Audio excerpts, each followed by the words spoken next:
Sir, America tariff wars, రకరకాల ఒత్తిళ్లు రెండోసారి ట్రంప్ వచ్చాక అన్ని ఒక దేశం అని కాదు చాలా దేశాల మీద, ముఖ్యంగా మా భారీ జనాభా ఉన్నటువంటి ఇండియా, చైనా ఇలాంటి దేశాల మీద ఎక్కువ ప్రెషర్స్ పెట్టడం స్టార్ట్ చేశారు. ఇలాంటి వాటన్నిటికీ ఒక విరుగుడులాగా జరిగినటువంటి షాంఘై సమావేశం ఉంటుందని అందరూ అంటున్నారు. ఎలా ఉంటుంది? ఖచ్చితంగా షాంఘై కోఆపరేషన్ ఆర్గనైజేషన్ SCO సమావేశాన్ని ప్రపంచం చాలా ఆశాభావంతోనూ చాలా ప్రత్యేక దృష్టితో చూసింది. ఎందుకంటే ట్రంప్ మీకు తెలుసు కదా, ఆయన టారిఫ్ పేరుతో ప్రపంచ దేశాల మీద భారత్ మరీ ఎక్కువగా గురైంది, దాడి చేశారు.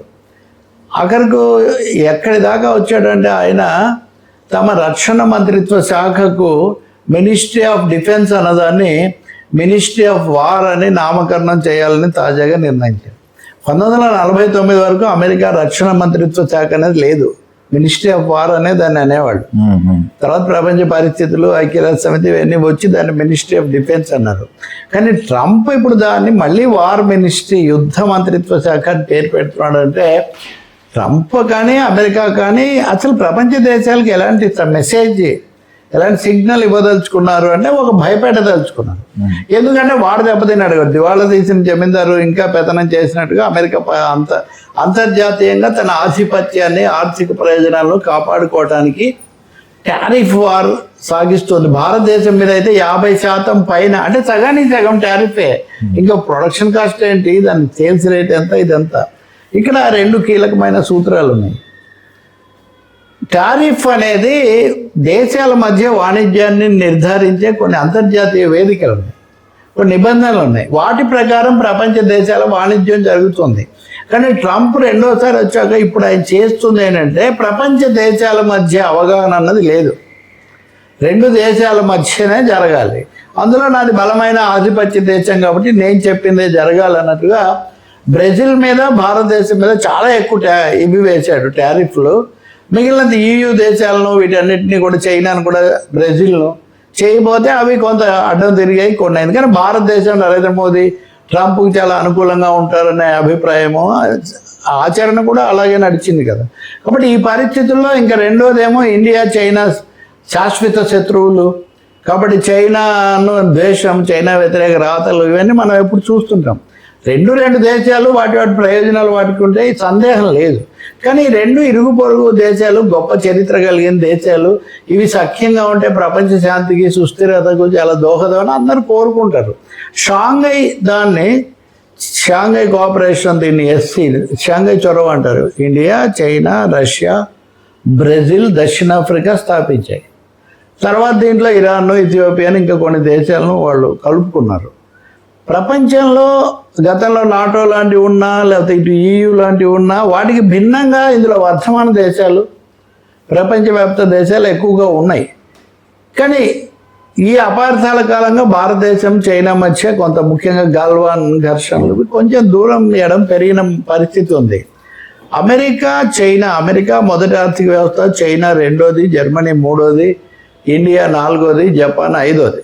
4వ, 5వది రెండింటికి కూడా $4.19 ట్రిలియన్ ఆదాయం అవుతుంది. 2 దగ్గరగానే ఉంటాయి. సో ఈ నేపథ్యంలో ఇండియా గుర్తించింది చివరికి ఒక విషయం, మనం అమెరికా నమ్ముకుంటే ఇలాగే ఏం చేస్తారో తెలీదు, పిచ్చోటి చేతిలో రాయిలాగా ఉంది, పెత్తనందారీగా కూడా ఉంది.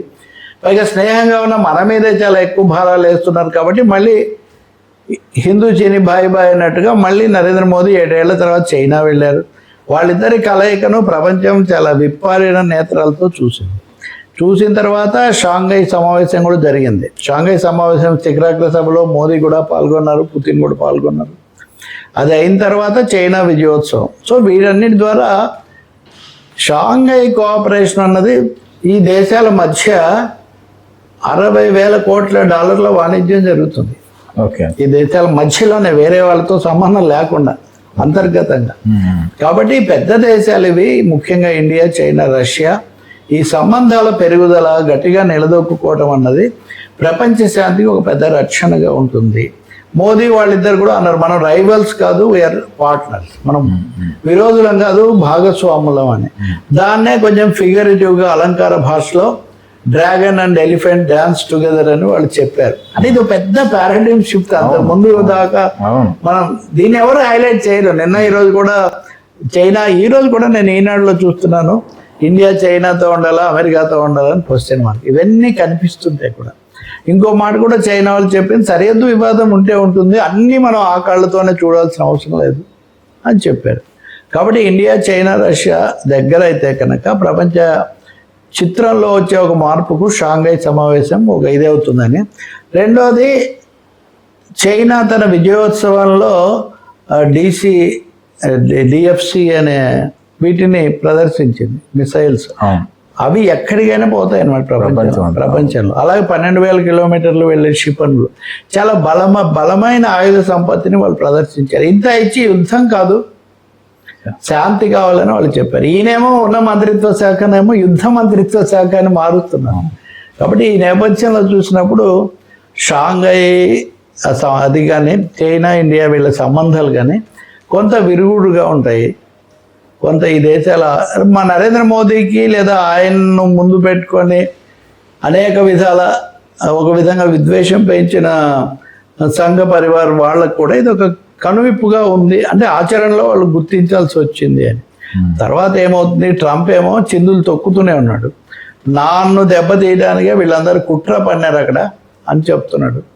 కాబట్టి ఖచ్చితంగా ఈ వీరంగం, ఈ దురహంకారం ఆయన దెబ్బతిన్నాడు అన్నదాన్నే సూచిస్తుంది. దీని ఎఫెక్ట్ అమెరికాలో ఎలా ఉంటుంది, భవిష్యత్తులో భారతదేశం మీద ఎలా ఉండబోతుంది అన్నది మనం చూడాలి. ఇప్పుడు జిఎస్టీ రేట్ల సవరణ చేశారనుకోండి ఉదాహరణ, అది మరి వేరే టాపిక్. కానీ జిఎస్టీ రేట్లు కొంచెమైనా స్లాబులు తగ్గించడానికి ఒక కారణం అమెరికాకి ఎగుమతి చేసే అవకాశం తగ్గిపోతుంది. కాబట్టి భారతదేశం తన మార్కెట్ తను పెంచుకోవాలి, ఈ షాంఘై దేశాలు చైనా లాంటి వాటితో పెంచుకోవాలి అన్న అవసరం కూడా ఇక్కడ వచ్చింది.